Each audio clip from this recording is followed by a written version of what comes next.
Ok, mes petits boucliers de viande, il est temps de répondre à une des plus grandes questions existentielles. Qui sortirait vainqueur de ce combat? Une escouade de soldats lourdement armés ou tout un tas de dinosaures mangeurs d'hommes cachés dans la jungle? Quand un groupe de scientifiques soviétiques complètement dingues réveille accidentellement une armée de prédateurs disparus, un troupe hétéroclite appelé la Vulture Squad est envoyé sur place pour régler le problème. Mais il ne faudra pas plus de 10 minutes avant que leur mission ne se transforme en une lutte pour la survie. Et ils vont devoir affronter toutes sortes de machines à tuer, des monstres avec ou sans plumes pour s'en sortir sains et saufs. Alors je suis là pour vous expliquer les erreurs commises, ce que vous devriez probablement faire et comment battre les dinosaures dans Primitive War. Tard dans la nuit, quelque part au cœur de la jungle vietnamienne, nous découvrons les 2 derniers survivants d'une escouade de bérets verts qui appellent désespérément les secours pour qu'on les ramène chez eux. Leur groupe a été complètement décimé par une sorte de prédateur terrifiant. Et au moment où ils parviennent enfin à joindre quelqu'un, la créature revient pour emporter l'un d'entre eux, livrant le dernier survivant à son sort. Furieux, il se relève et se met à courir à travers les arbres. Mais comme vous pouvez probablement le deviner, c'était sa plus grosse erreur. Les créatures le cernent de tous côtés. Et soudain, 2 raptors surgissent des buissons et commencent à le mettre en pièces. Ok, quelqu'un devrait renvoyer ces gars au camp d'entraînement de base. Toute l'équipe vient d'être décimée par une sorte de dinde géante tueuse. Mais c'était un combat qu'ils auraient dû pouvoir gagner. Bon. Au moment où nous découvrons les bérets verts, ils ont déjà perdu 4 de leurs coéquipiers, victimes d'une sorte d'animal sauvage. Et il semble qu'ils n'aient pas encore vraiment compris à quoi ils ont affaire. La première étape consiste donc toujours à identifier la menace. D'après l'environnement géographique, le comportement de l'animal et les blessures infligées au corps, ils ont pu supposer qu'ils étaient traqués par un tigre, le prédateur le plus dangereux de la jungle vietnamienne. Bien évidemment, la réalité s'est avérée bien pire, mais ça leur a au moins donné une piste sur laquelle s'appuyer. Leur première erreur a été d'appeler les secours alors qu'ils se trouvaient encore à découvert. Dans la jungle, il n'y a pas de zone sûre, à moins de la créer vous-même. Avant d'appeler du renfort, ils auraient donc dû trouver un abri. Ils se tenaient également trop éloignés l'un de l'autre, ce qui a permis aux raptors de les attaquer l'un après l'autre. Pour remédier à ça, ils auraient dû se placer dos à dos afin de couvrir tous les angles. De cette façon, les animaux auraient été obligés de s'exposer à 2 menaces à la fois, ce qui aurait pu suffire à les faire réfléchir à 2 fois. Comme les prédateurs chassent grâce au mouvement et au son, la clé est de rester près du sol, de rester aussi silencieux que possible et de s'arrêter souvent pour écouter tout signe indiquant que vous n'êtes pas seul. Ensuite, ils auraient dû rester à couvert et se déplacer vers un endroit plus stratégique. Idéalement, ils auraient dû trouver un point élevé, leur permettant de surveiller toute la zone alentour. Et même un arbre tombé ou le bord d'une falaise aurait été mieux que rien, à condition de couvrir ne serait-ce qu'une partie des angles d'attaque. Ce n'est qu'une fois arrivés dans un endroit sûr qu'ils auraient dû appeler des renforts, en veillant à rester bref pour ne pas se trahir.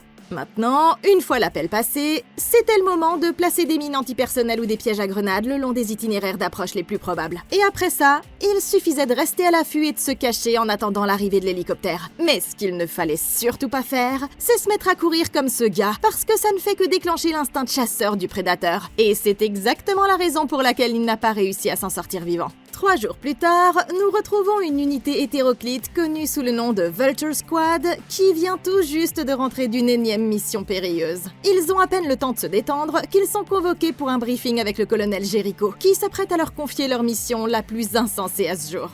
En fait, il les charge de retrouver les bérets verts disparus au début du film. Mais il ne leur dit pas ce que l'autre escouade cherchait, ni même ce à quoi ils pourraient être confrontés là-bas. Il leur dit simplement qu'ils doivent s'attendre à rencontrer des difficultés. Ce n'est rien d'inhabituel pour les membres de la Vulture Squad, ou du moins c'est ce qu'ils pensent. Mais rien ne pouvait les préparer à ce qu'ils s'apprêtent à découvrir. Après un bref repos, les Vultures montent dans l'hélicoptère et se dirigent vers la zone de largage. Mais ils ne tardent pas à se rendre compte que quelque chose d'étrange se passe dans cette vallée. Alors qu'ils survolent la zone, ils remarquent une rangée d'arbres abattus. Et tout porte à croire que ce qui a causé ça doit être énorme. Une fois arrivés au sol en toute sécurité, les hommes se dispersent et commencent à fouiller les environs. Mais ils n'ont pas à aller loin avant de faire une autre découverte étrange. Cette fois, il s'agit d'une empreinte géante laissée par une sorte d'animal. Et le petit nouveau Léon fait remarquer qu'elle ressemble à celle d'un grand oiseau. Effectivement, ils finissent par trouver une plume géante non loin de là. Et c'est à ce moment-là que les autres arrivent avec le sac à dos d'un des soldats disparus. À l'intérieur, ils trouvent une carte sur laquelle est indiquée la position de la station de recherche 4, qui semble être la destination de l'escouade disparue. Mais ils décident d'abord de suivre les traces pour voir où elles mènent. Ils viennent à peine d'entrer dans la jungle qu'ils entendent quelque chose rôder dans l'ombre. Et le sergent Baker lève la main pour signifier aux autres de faire silence. C'est alors que quelque chose l'attrape par la jambe et commence à l'éloigner du groupe. Mais il parvient à le repousser en tirant plusieurs coups de feu. Ils n'ont pas pu bien le voir, mais quoi que ce soit, ça voulait le sergent pour son déj. Il décide donc de déguerpir avant que la chose ne revienne. Pendant ce temps, quelque part à proximité, une escouade de soviétiques entend les coups de feu et réalise que les Américains doivent être tout près.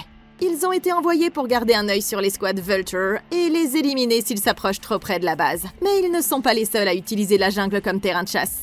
Alors que le groupe se disperse pour fouiller la zone, un des hommes est tout à coup attaqué par la même créature qui s'en est prise à Baker.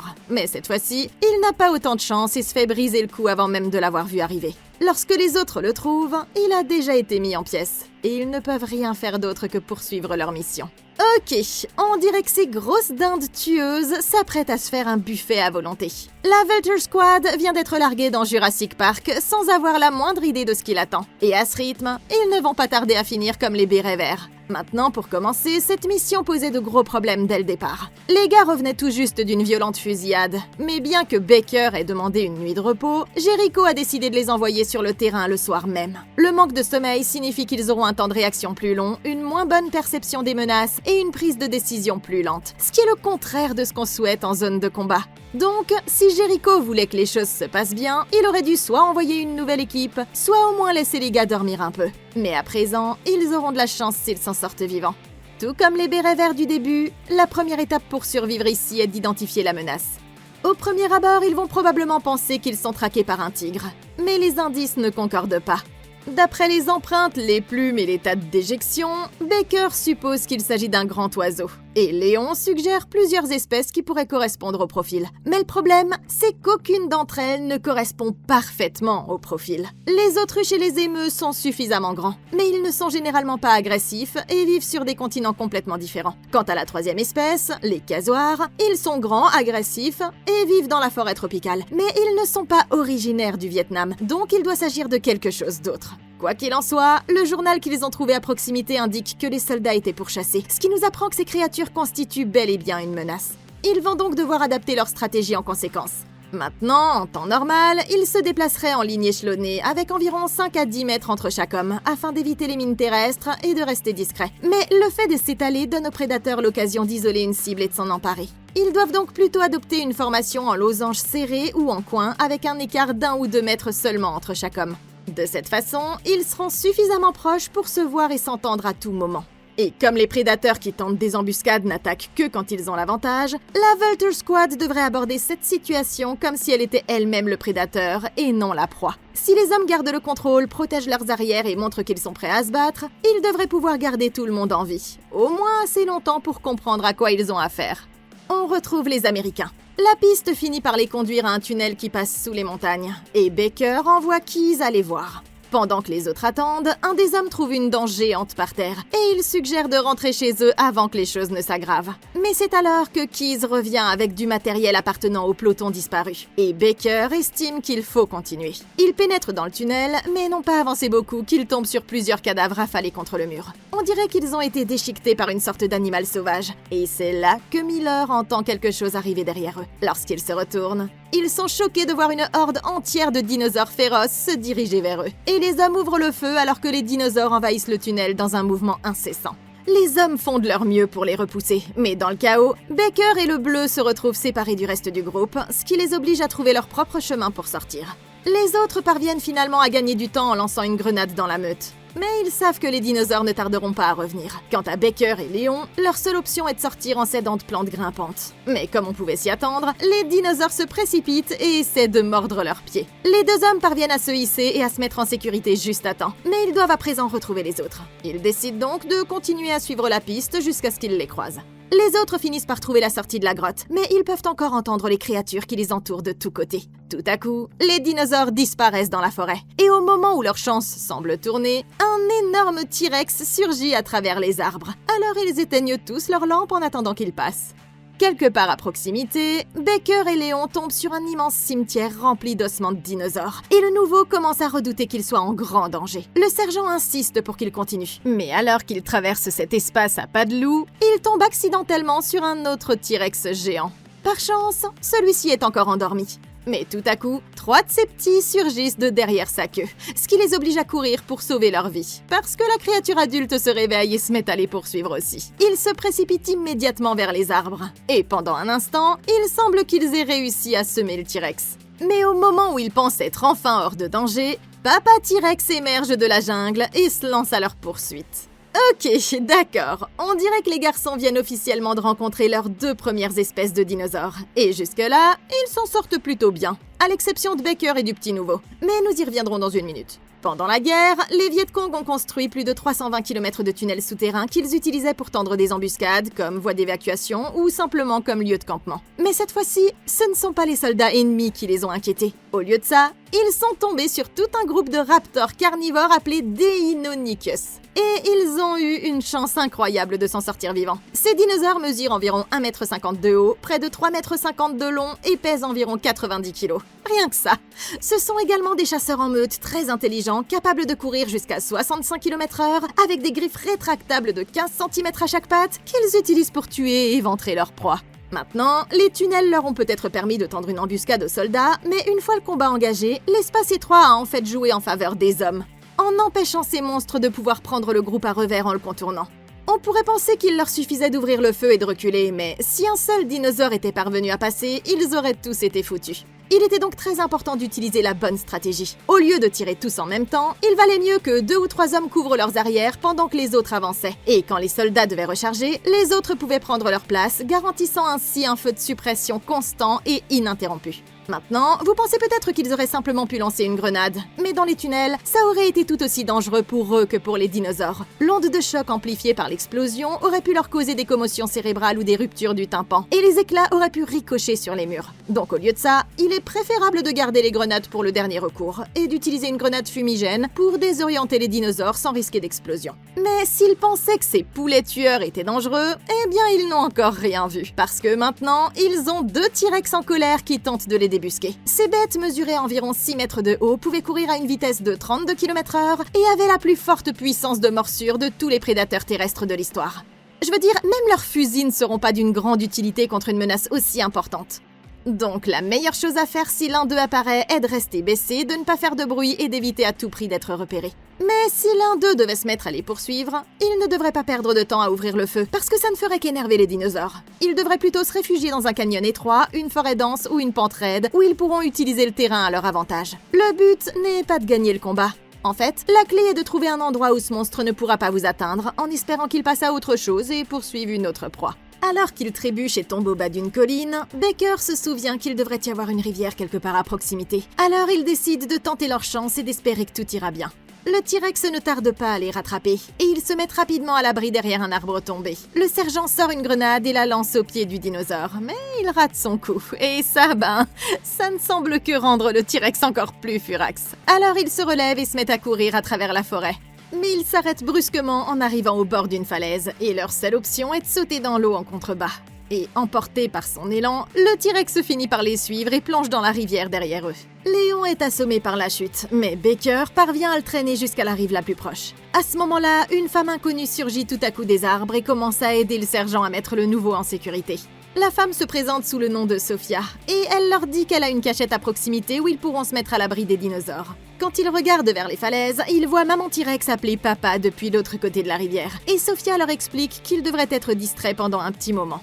Les Américains sont naturellement un peu méfiants, mais la femme semble savoir de quoi elle parle, alors ils décident de lui donner une chance. Quand ils arrivent enfin au bâtiment, Baker se rend compte qu'il doit s'agir de la station de recherche indiquée sur la carte. Furieux, il exige de savoir ce qui s'est passé ici, et la femme explique qu'un général soviétique corrompu a exterminé tous les autres membres de son équipe. Il travaillait sur un projet secret appelé l'accélérateur. Mais elle se rend vite compte que Baker n'a aucune idée de ce dont elle parle. À ce moment-là, ils parviennent à joindre le colonel Jericho, mais celui-ci refuse d'envoyer un quelconque hélicoptère tant qu'ils n'auront pas terminé leur mission.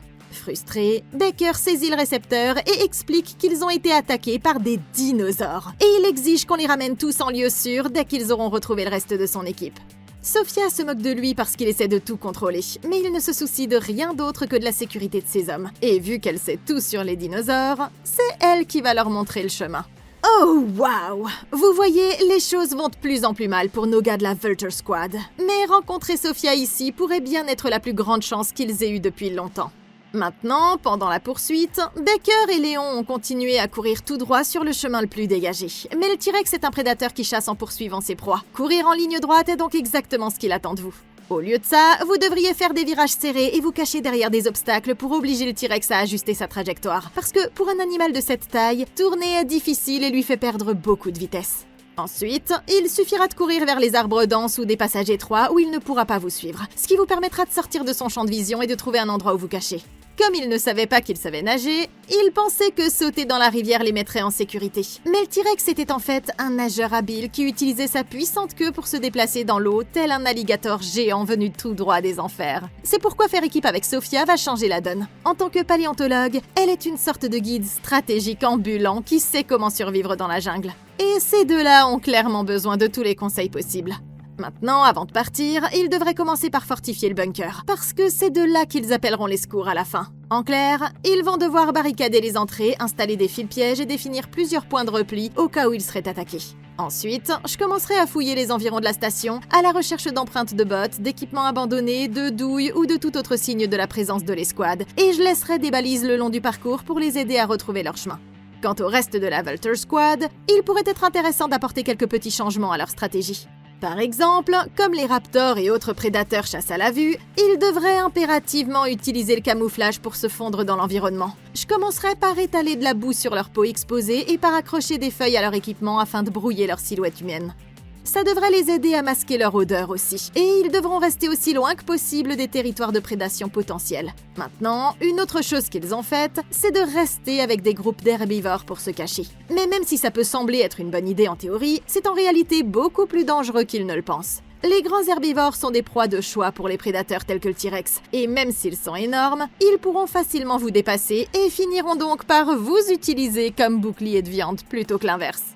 Au lieu de ça, ils devraient rester à couvert et suivre le troupeau à une distance de sécurité en l'utilisant comme système d'alerte précoce lorsque des prédateurs seront à proximité. Et ils auraient peut-être alors une chance de sortir indemnes de la jungle. Pendant ce temps, les autres traversent un grand espace ouvert quand Keyes se fait tout à coup tirer dans la jambe. C'est une embuscade tendue par l'escouade soviétique qui les traquait, et l'homme tombe immédiatement au sol tandis que les autres ripostent. Baker entend les coups de feu provenant de quelque part au loin et se précipite vers le combat. Mais c'est alors qu'il remarque tout un groupe d'ombres géantes qui passent au-dessus de leur tête. Et quand ils lèvent les yeux, ils se rendent compte qu'ils ont attiré une nuée d'énormes Quetzalcoatlus. Et les monstres commencent à fondre sur eux. Un des soviétiques tente de ramper pour se mettre à l'abri, mais les créatures atterrissent dans le champ et commencent à le dévorer vivant. Ça laisse suffisamment de temps aux autres pour courir vers les arbres, et ils y parviennent de justesse sans que les monstres ne les dévorent. Une fois en sécurité, les hommes allongent Keyes sur le sol et commencent à panser ses blessures. Baker et les autres sortent alors des arbres, et ils sont tous soulagés de voir qu'il est encore en vie. Après avoir rapidement fait le point sur la situation, ils s'apprêtent à retourner au bunker de Sophia quand un autre groupe de Deinonychus commence à les encercler. Les hommes ouvrent le feu pour repousser les créatures, mais elles finissent par percer leur ligne et commencent à traîner Keyes plus profondément dans la jungle. Luttant pour sa vie, il parvient finalement à se libérer et commence à repousser les dinosaures avec son couteau. Ils sont trop nombreux pour qu'il puisse le vaincre seul. Mais tout à coup, ils se retournent tous et disparaissent dans la forêt. Soulagé, il range son couteau et s'adosse contre un arbre. Mais dès qu'il baisse sa garde, un énorme raptor le tire en arrière et enfonce ses griffes dans son ventre. Il est trop blessé pour ne serait-ce que crier, alors que la créature commence à le dévorer vivant. Mais finalement, il parvient à attraper son couteau et à le plonger dans l'œil de la créature. Alors que le monstre recule sous l'effet de la douleur, les autres l'aperçoivent à travers les buissons et le chassent à coups de fusil. Et ils remarquent alors Keyes allongé sur le sol. Il est dans un état critique après cette attaque, mais au moins, il est encore en vie. Leur seule option est donc de le mettre sur une civière et de le ramener au bunker. Ok, eh bien, c'est la cata. Notre ami Keyes n'arrive pas à avoir un peu de répit. Ces monstres à plumes géants étaient les plus grands prédateurs volants de l'histoire de la Terre, avec une envergure de 12 mètres, un poids de plus de 113 kilos et une taille équivalente à celle d'une girafe quand ils étaient au sol. En plus de ça, ils avaient également une excellente vue, ce qui leur permettait de repérer facilement une proie rampante dans un espace ouvert. Inutile de dire qu'une seule de ces créatures est déjà un problème. Mais tout un groupe, c'est une condamnation à mort pour quiconque ne trouverait pas d'abri. La meilleure stratégie consisterait donc à se déplacer par saccades et à courir en zigzagant, parce que leur taille imposante les rend moins agiles lorsqu'ils sont près du sol. C'était le moment idéal pour la Vulture Squad d'utiliser certaines de ces grenades fumigènes tout en se précipitant vers les arbres. Mais échapper à Tokata n'était que la moitié de la bataille, parce qu'il n'avait pas fait 5 mètres qu'un autre troupeau de poulets tueurs est arrivé. Et cette fois, ils allaient devoir les combattre en terrain découvert. Maintenant, comme ces dinosaures sont des prédateurs opportunistes, les autres auraient dû s'attendre à ce qu'ils prennent Keys pour cible. Dans la nature, on appelle ça la sélection par prédation, ce qui veut dire qu'ils vont généralement s'en prendre au maillon faible qui est plus facile à tuer. Mais ils ne se jettent pas bêtement dessus comme des zombies. Ils utilisent des feintes pour tester vos défenses ou pour créer une distraction pendant que leurs potes arrivent par le côté. Donc il ne faut pas gaspiller vos munitions en tirant sur tout ce qui bouge, ce que Baker a bien souligné. Au lieu de ça, il faut tirer uniquement quand les dinosaures s'engagent pleinement. Et une fois que les Vultures étaient prêts à passer à l'action, ils auraient pu lancer quelques grenades fumigènes, jeter des grenades à fragmentation dans la mêlée et effectuer une retraite rapide pour s'échapper, tandis que la moitié de l'équipe aurait couvert les autres pendant leur déplacement, puis répété le processus jusqu'à ce qu'ils soient hors de la zone de danger. Non, franchement, qu'en pensez-vous? Keys a réussi à tenir tête au poulet, mais il aurait dû se rappeler que quand les petits prédateurs s'en vont, ça signifie qu'un plus gros est dans les parages. Du coup, quand les petits se sont dispersés, sa seule option était de rester calme, de se baisser et de s'adosser à un gros arbre pour se cacher. Ensuite, il aurait dû mettre son sac à dos devant lui pour se protéger des coups, garder son couteau à portée de main et se préparer à tenir jusqu'à ce que ses potes arrivent. Mais le pire dans tout ça, c'est que ces raptors ne sont pas prêts à laisser filer un repas facile, donc leurs ennuis sont loin d'être terminés. Une fois arrivés sains et saufs à la base, les hommes veillent sur Keys pendant que Baker réfléchit à ce qu'ils doivent faire ensuite. Sa seule préoccupation est de sortir son équipe de la vallée. Mais Sophia lui fait remarquer qu'il ne ferait que retarder l'inévitable. Elle explique que les soviétiques travaillaient sur un accélérateur de particules qui devait leur permettre de se téléporter n'importe où sur la planète. Mais que lors des essais, ils ont accidentellement ouvert un trou de verre reliant au passé, ce qui a ramené les dinosaures à notre époque. Après avoir perdu le contrôle de la base, le général Borodin a simplement exécuté tous les membres de l'équipe et déplacé ses opérations vers un autre complexe. Mais le monde entier court toujours un grand danger, à moins qu'il ne parvienne à l'arrêter. Et Keys, il est toujours en piteux état. Et Léon ne tarde pas à se rendre compte que les raptors reviennent. L'hélicoptère n'arrivera pas avant 1 heure. Ils vont donc devoir tenir bon jusqu'à son arrivée. Baker demande alors au sniper de l'équipe Logan s'il peut tirer. Mais celui-ci est trop bouleversé par ce qui est arrivé à Keys pour faire son boulot. Tout à coup, un des raptors commence à les attaquer à travers une fenêtre, et les dinosaures envahissent le bâtiment tandis que les hommes ouvrent le feu. Après la première vague, Baker ordonne à ses hommes de recharger leurs fusils tout en attendant de voir ce qui va se passer. Il comprend que les dinosaures testent leur faiblesse, et c'est alors qu'ils entendent un raptor essayer d'ouvrir la porte principale. Tout à coup, les raptors réapparaissent aux fenêtres, mais pendant que les hommes se laissent distraire, ils parviennent à enfoncer la porte et à s'introduire de force à l'intérieur. Les hommes battent en retraite et parviennent à boucler la pièce juste à temps. Mais quelques instants plus tard, les raptors tentent de pénétrer à l'intérieur en enfonçant le toit de verre. Ils ne tiendront jamais jusqu'à l'arrivée de l'hélicoptère, mais Sophia mentionne qu'il y a un bateau à quai non loin de là, et qu'ils devraient pouvoir le rejoindre en rampant à travers les conduits d'aération. Ça semble être leur seule chance, mais alors qu'ils s'apprêtent à quitter les lieux, Keys insiste pour rester. Respectant sa dernière volonté, Baker lui tend une grenade juste au moment où les raptors s'apprêtent à entrer. Une fois arrivés sur le quai, ils montent à bord du bateau tandis que retentit l'explosion. Mais ils auront encore un long chemin à parcourir avant d'être en sécurité. Ok, Baker et ses gars s'en étaient plutôt bien sortis jusqu'à maintenant, mais là c'était la première fois qu'ils se faisaient littéralement écraser. Les gros machins dehors sont des créatures appelées Utahraptor. Et si vous pensiez que les poulets tueurs étaient redoutables, eh bien les gars, vous n'avez encore rien vu. En tant que plus grande espèce de raptor, ils mesuraient jusqu'à 6 mètres de long du nez à la queue, 2 mètres de haut quand ils se tenaient debout et pesaient dans les 450 kilos. De gros bébés. Ils avaient également d'énormes griffes rétractables à chaque patte, la vitesse et l'agilité d'un assassin entraîné, et étaient suffisamment intelligents pour planifier leurs attaques. Alors, bonne chance pour gagner un combat contre ces bestioles. Ils ont commencé par courir autour du périmètre extérieur et en attaquant les hommes à travers les fenêtres, même s'ils étaient manifestement trop gros pour passer à travers. Le fait est que ces bestioles n'étaient qu'une distraction par rapport à la véritable menace, le raptor qui testait la porte. Il ne fallait donc pas gaspiller de munitions à tirer sur les leurs, alors que vous aviez un plus gros bestiau à affronter. Ces raptors vivaient en meute avec un alpha qui menait la chasse. Et dans ce groupe, il s'agit de celui qui a le couteau de Keys planté dans l'œil gauche. Cyclope ici présent était une cible à abattre à tout prix, parce que s'ils parviennent à le neutraliser, les autres pourraient décider de battre en retraite. Donc, j'aurais donné le fusil de Logan à quelqu'un de plus apte au combat et je l'aurais laissé se concentrer sur l'élimination du mâle alpha pendant que les autres se chargeraient de la défense. Maintenant, étant donné que la porte principale était clairement la plus grande faiblesse, ils auraient dû utiliser des meubles pour la barricader et installer à l'avance des mines antipersonnelles et des pièges à grenades dans le couloir afin de couvrir leur fuite. Il est également temps pour Sophia d'arrêter de cacher des informations. Parce que même si elle est avec le camp adverse, elle a beaucoup plus besoin de la Vulture Squad qu'ils n'ont besoin d'elle. Donc ils auraient tous dû être au courant de l'existence de ce chemin de fuite vers un bateau avant l'arrivée des Raptors. De cette façon, ils auraient pu sauter l'étape de se mettre à l'abri dans la pièce avec le plafond en verre, et plutôt se dépêcher de foutre le camp de cet endroit à la place. Alors qu'ils descendent la rivière, le commandant en second, le sergent Wise, remarque qu'il se dirige dans la mauvaise direction. Baker appelle donc les autres pour leur expliquer la situation. Il leur dit que les soviétiques travaillent sur un projet qui pourrait causer la fin du monde et qu'il ne veut pas quitter la jungle tant qu'ils ne l'auront pas arrêté. Frustré, Ellie se plaint qu'ils se mettent dans une situation impossible. Mais Baker répond qu'il ne ferait confiance à personne en possession d'une machine aussi puissante, pas même leur propre chaîne de commandement. Et même s'il faut un certain temps pour les convaincre, ils finissent par admettre qu'il a raison. Ils décident donc tous de continuer à avancer vers la nouvelle installation russe. Quelque part à proximité, ils peuvent entendre le T-Rex mâle qui tente toujours de retrouver son chemin. Mais Sophia affirme qu'ils ne risquent rien tant qu'ils gardent leur distance. Baker prévoit de déclencher un bombardement dès qu'ils auront trouvé la nouvelle base. Mais Sophia explique que ce n'est pas une bonne idée. Si l'accélérateur de particules est en marche, il pourrait accidentellement larguer des bombes à travers un trou de verre et finir par semer le chaos sur toute la planète. Donc, s'ils veulent arrêter la machine en toute sécurité, leur seule option est de l'éteindre manuellement. À ce moment-là, Miller appelle le sergent pour qu'il vienne voir un groupe de tricératops se rassembler le long de la rive. Grâce à ce qu'il a appris de Sophia, Baker explique qu'il ne constitue pas une menace. Mais tout à coup, la scientifique manque de mourir quand ils sont pris par surprise par 2 spinosaures. Les hommes ouvrent le feu dans l'eau jusqu'à ce que les créatures décident de partir et de s'en prendre aux herbivores à la place. Mais après que le danger soit passé, Logan continue de tirer sur eux comme s'il était en transe, et les autres doivent lui ordonner d'arrêter.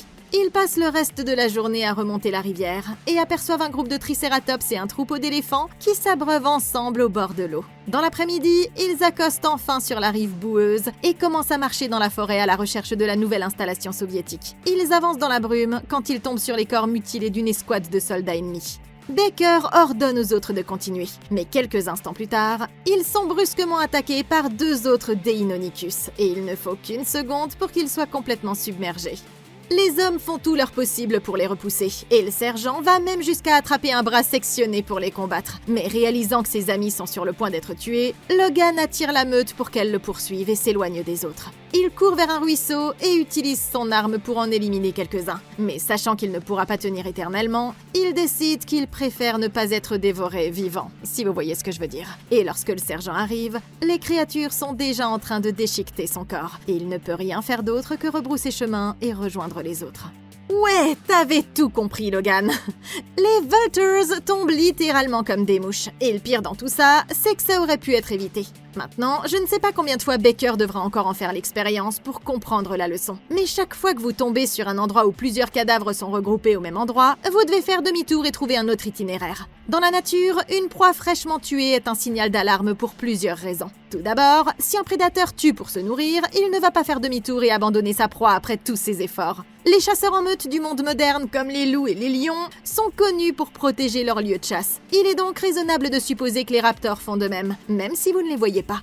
Les prédateurs primitifs avaient tendance à rester dans les environs ou à revenir jusqu'à ce que leur proie soit entièrement dévorée. Et ils étaient également beaucoup plus territoriaux autour d'une proie récemment tuée. De plus, le site va également attirer des charognards opportunistes. Il pourrait donc y avoir plus d'une espèce dangereuse qui rôde dans les environs. En réalité, les raptors ont probablement entendu ou senti l'équipe bien avant qu'elle ne s'approche. Et ils attendaient simplement qu'elle tombe dans le piège. Mais en tant qu'experte en dinosaures, Sophia aurait dû arrêter le groupe et le forcer à trouver un autre passage. Là encore, la première chose à faire était de rester silencieux afin de ne pas attirer davantage l'attention. Ensuite, ils auraient dû reculer jusqu'à ce qu'ils se trouvent à une distance sûre et prévoir de contourner largement le lieu du massacre à au moins quelques centaines de mètres, tout en restant face au vent afin de réduire leur odeur et d'éviter d'être repérés. Mais c'est pas parce qu'ils évitaient le tas de cadavres qu'ils étaient hors de danger pour autant. Ils devaient en tous les cas continuer à se déplacer rapidement d'un abri à l'autre, tout en s'arrêtant toujours pour écouter les signes d'un danger potentiel à proximité. Et ce n'est qu'une fois qu'ils auront fait tout le tour qu'ils pourront reprendre la piste et continuer à avancer vers la base. Ça leur prendra peut-être un peu plus de temps, mais c'est beaucoup plus sûr que de traverser ce piège mortel de part en part, d'autant qu'ils vont avoir besoin de munitions supplémentaires pour ce qui les attend ensuite. Peu après la tombée de la nuit, ils arrivent enfin à la périphérie du complexe, et Baker utilise la radio pour signaler leur position. Jericho leur demande de rester sur place et d'attendre l'hélicoptère, mais Baker désobéit à ses ordres et déclare qu'ils vont détruire la base. Il explique son plan aux hommes et ordonne à Léon de placer des explosifs sous le bâtiment afin de faire sauter l'ensemble du complexe. Pendant ce temps, Ellie et Miller détruiront tous les camions garés à l'extérieur, tandis que le sergent Wise prendra une position stratégique et couvrira leurs arrières. Quant à Baker et Sophia, ils vont entrer pour arrêter la machine, après quoi ils feront sauter le bâtiment et se regrouperont à l'hélicoptère. Sur ce, les hommes se séparent et s'attellent à leurs différentes tâches, mais ils n'ont aucune idée du chaos qui les attend. Se faufilant devant une patrouille, Léon saute par-dessus le mur et élimine un des gardes avec son couteau, ouvrant la voie aux autres pour qu'ils le suivent. À l'intérieur du complexe, l'escouade soviétique qui traquait Baker et son équipe a enfin l'occasion de rencontrer le général Borodine en personne.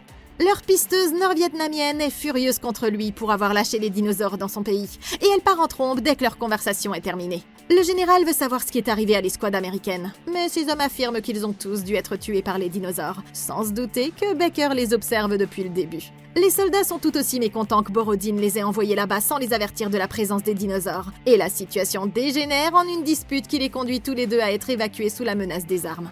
C'est alors qu'ils entendent une rafale de coups de feu provenant de l'extérieur du complexe. Et quand Borodine va voir ce qui se passe, il est furieux de constater que ces hommes viennent d'abattre un bébé T-Rex. Baker attend le bon moment avant d'éliminer les gardes et d'offrir aux deux Russes la possibilité de se joindre à eux à la place. Ce qu'ils acceptent volontiers après avoir été trahis par leur propre général. Conscient de la gravité de leur acte, Borodine ordonne à ses soldats de cacher le corps. Mais leurs plans sont tout à coup interrompus quand Maman T-Rex fait irruption pour s'incruster à la fête. Et quand elle remarque la mort de son petit, Maman T-Rex pousse un rugissement terrifiant et commence à saccager la base, tandis que les hommes courent partout pour sauver leur vie. La mère dinosaure traverse les installations, détruisant tout ce qui se trouve sur son chemin. Et quand la situation semble ne pas pouvoir empirer, voilà que Papa T-Rex fait irruption dans la base et commence à semer le chaos aux côtés de sa compagne. Ok, on dirait que la Vulture Squad vient de recevoir des renforts inattendus. Et à présent, ses parents T-Rex en colère sont sur le point de mettre cet endroit sans dessus-dessous.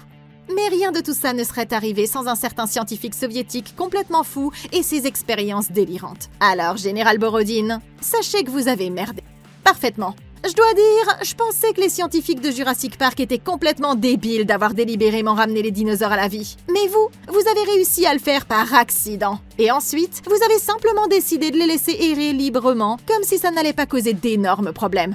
Genre sérieusement ? D'un point de vue pratique, il va être assez difficile de garder votre base secrète une fois qu'un groupe de lézards géants normalement éteints va commencer à débarquer en pleine zone de guerre, vous ne pensez pas ? Et encore, c'est s'ils ne viennent pas détruire l'endroit eux-mêmes. Mais au lieu de tirer les leçons de vos erreurs après avoir déclenché ce bordel, vous avez décidé d'exécuter plusieurs des meilleurs scientifiques de votre pays, de déplacer vos opérations 15 km en amont, puis de recommencer exactement la même chose. Vous avez combien de personnes capables de construire un foutu accélérateur de particules ?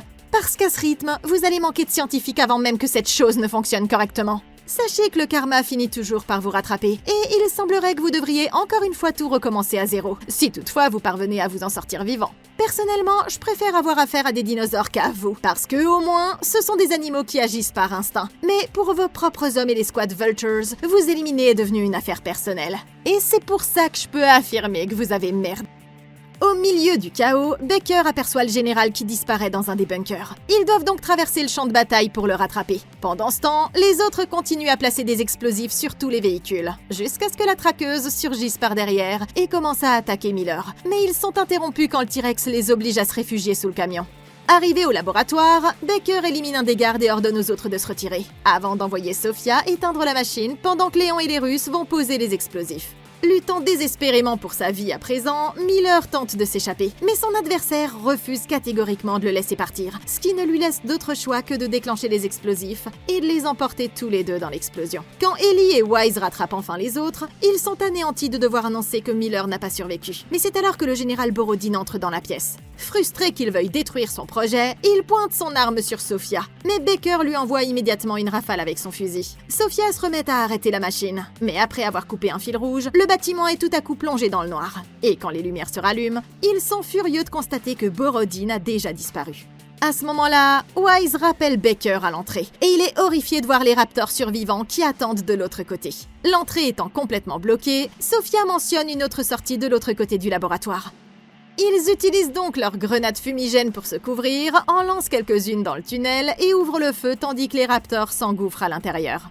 Pendant que tout le monde est distrait, le général Borodin se hisse jusqu'aux commandes et tente de redémarrer la machine. Mais tout à coup, un des raptors lui broie la tête, l'achevant une bonne fois pour toutes. Les autres se mettent tous à courir dans les tunnels alors que les raptors se rapprochent. Mais alors qu'Ellie court pour rattraper les autres, les dinosaures lui tendent une embuscade par le côté et ils commencent à le mettre en pièces. Baker et Léon essaient de le sauver, mais il est clair qu'ils ne peuvent plus rien faire et leur seule option est de le laisser pour mort alors qu'il court vers l'échelle. Refusant de laisser les dinosaures emporter qui que ce soit d'autre, Baker ordonne à Léon de se mettre en sécurité et fait lui-même office de diversion pour attirer les raptors loin d'eux. Alors que Léon et Sophia atteignent enfin la surface, ils voient l'hélicoptère arriver juste à temps pour leur extraction. Ils courent vers la zone d'atterrissage le plus vite possible, toujours poursuivis par la horde de raptors, et tout le monde ouvre le feu alors que les créatures commencent à affluer de tous les côtés.